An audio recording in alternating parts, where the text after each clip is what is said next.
Hello friends, आज हम from the diary of Anne Frank का फुल समरी करेंगे। एनेलिज मैरी एनी फ्रैंक जर्मनी में पैदा हुई एक यहूदी लड़की थी जिसने द्वितीय विश्व युद्ध के दौरान अपने परिवार और मित्रों के साथ एम्स्टर्डम में छिपे रहकर लिखा जब नीदरलैंड पर जर्मनी का आधिपत्य था। उसका परिवार एम्स्टर्डम चला गया था जब जर्मनी में नाजी सत्ता में आए, परंतु जब नाजियों का कब्जा नीदरलैंड तक पहुंचा तो वे फंस गए। जब यहूदी जनता के प्रति उत्पीड़न बढ़ा तो यह परिवार जुलाई 1942 में अपने पिता ऑटो फ्रैंक के दफ्तर के कमरों में जा छिपा, परंतु 2 वर्ष बाद उनसे धोखा हुआ और उन्हें कंसंट्रेशन कैंप भेज दिया गया, जहां बर्गन बेल्सन में अपनी बहन मार्गोट फ्रैंक के कुछ दिन बाद एनी की टाइफस से मृत्यु हो गई। उसके पिता ऑटो, जो उस दल में अकेले बचे थे, युद्ध खत्म होने के बाद एम्स्टर्डम लौटे और एनी की सुरक्षित डायरी उन्हें मिली। यह विश्वास होने पर कि यह एक अनोखा संग्रह है, उन्होंने इसे the diary of a young girl के नाम से अंग्रेजी में छपवाया। यह डायरी एनी को उसके 13वें जन्मदिन पर दी गई थी और 12 जून 1942 से लेकर 1 अगस्त 1944 की अंतिम एंट्री तक उसके जीवन की घटनाओं का वर्णन करती है।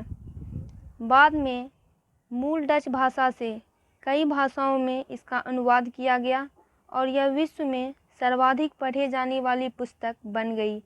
इस डायरी पर आधारित कई फिल्में, टेलीविज़न और थिएटर के लिए प्रस्तुति बनी। यह डायरी एक परिपक्व दिमाग के सूक्ष्म ज्ञान का काम है जो नाजी आधिपत्य के अंतर्गत दिनचर्या के बारे में बताती है। एनी फ्रैंक होलोकॉस्ट पीड़ितों की सबसे प्रसिद्ध और चर्चा में से एक बन गई है। एनी फ्रैंक सोचती है कि डायरी लेखन उसके लिए एक विचित्र अनुभव है। उसने कभी भी इस प्रकार का लेखन पहले नहीं किया। वह अनुभव करती है कि कोई भी एक 13 साल की स्कूली छात्रा के विचारों में कोई रुचि नहीं ले सकता। वह स्वयं अपने लिए ही लिखती है। वह लिखकर अपने हृदय को उसके सारे बोझों से मुक्त करना चाहती है। एने अनुभव करती है कि कागज़ में मनुष्यों से अधिक धैर्य होता है। एक समय था जब वह थोड़ी उदास हो गई थी और घर पर बैठी थी। वह नहीं चाहती थी कि उसके अलावा और कोई उसकी सख्त कवर वाली नोटबुक पढ़े, जब तक कि उसे कोई सच्चा दोस्त न मिल जाए। वह डायरी लिखती है क्योंकि उसका कोई भी मित्र नहीं है। एने लिखती है कि प्रत्यक्ष रूप से ऐसे 30 लोग हैं जिन्हें वह मित्र कह सकती है। उसका परिवार है, प्यारी चाचियां हैं और अच्छा घर है। उसके माता पिता प्यारे हैं और 16 साल की एक बहन है, लेकिन तब भी वह बिल्कुल अकेली अनुभव करती है। वह उनके साथ सिर्फ सामान्य बातें ही कर सकती है। वे उसके समीप नहीं आ सकते हैं।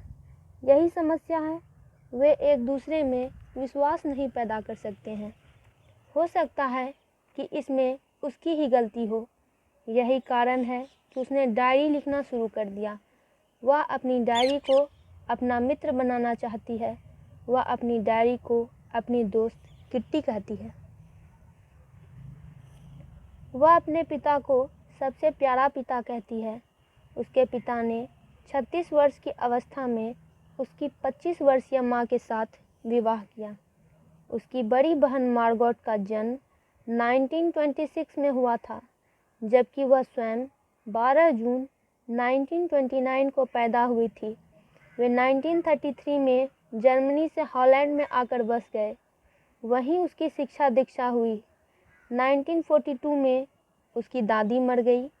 एने ने 20 जून 1942 से अपनी डायरी को लिखना प्रारंभ किया। संपूर्ण कक्षा डर के मारे कांप रही है। अगली मीटिंग में शिक्षक यह तय करेंगे कि कौन अगली कक्षा में जाएगा और किसे पिछली कक्षा में रखा जाएगा। उसे महसूस होता है कि कम से कम 1/4 ऐसे विद्यार्थी हैं जो कि बिल्कुल गए गुजरे हैं और उन्हें पिछली कक्षा में रख देना चाहिए। लेकिन शिक्षकों के निर्णय के बारे में भविष्यवाणी करना कठिन है। वह अपने तथा अपनी सहेलियों के बारे में बहुत चिंतित नहीं है। वह गणित के बारे में कुछ निश्चित नहीं है। उसके अपने शिक्षकों के साथ अच्छे संबंध हैं। मिस्टर किसिंग जो गणित के शिक्षक हैं, एक पुराने ढंग के शिक्षक हैं। वह उसे इसलिए पसंद नहीं करते क्योंकि वह बहुत बातूनी है। गणित के अध्यापक उसे चैटर बॉक्स यानी एक बातूनी पर निबंध लिखने का अतिरिक्त काम दे देते हैं। वह इस पर 3 पृष्ठ लिखती है। वह तर्क देती है कि बातें करना एक विद्यार्थी का लक्षण होता है। वह इसे नियंत्रण में रखने का वायदा करती है। वह अनुभव करती है कि वह अपनी इस आदत का कभी भी उपचार नहीं कर पाएगी। उसकी माँ भी उतनी ही बातें करती थी जितना कि वह करती है। यह एक पैतृक धरोहर के रूप में प्राप्त लक्षण है। मिस्टर किसिंग को उसके निबंध में दिए गए तर्कों पर खूब हंसी आती है। वह उसे दूसरा निबंध लिखने को दे देते हैं। विषय है एन इनकॉरिजिबल चैटर बॉक्स यानी एक लाइलाज बातूनी। अंततः कक्षा में बात करने के लिए वह उसे quack quack quack said mister chatter box पर दंड स्वरूप निबंध लिखने को दे देते हैं। कक्षा ठहाके मारकर हंसती है।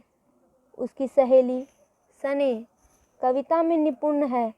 वह उसकी सहायता करने का प्रस्ताव रखती है। अने उल्टा मिस्टर किसिंग पर ही वार करना चाहती है। वह एक बतख माँ और हंस पिता जिनके 3 बच्चे हैं के बारे में कविता पूरा करती है।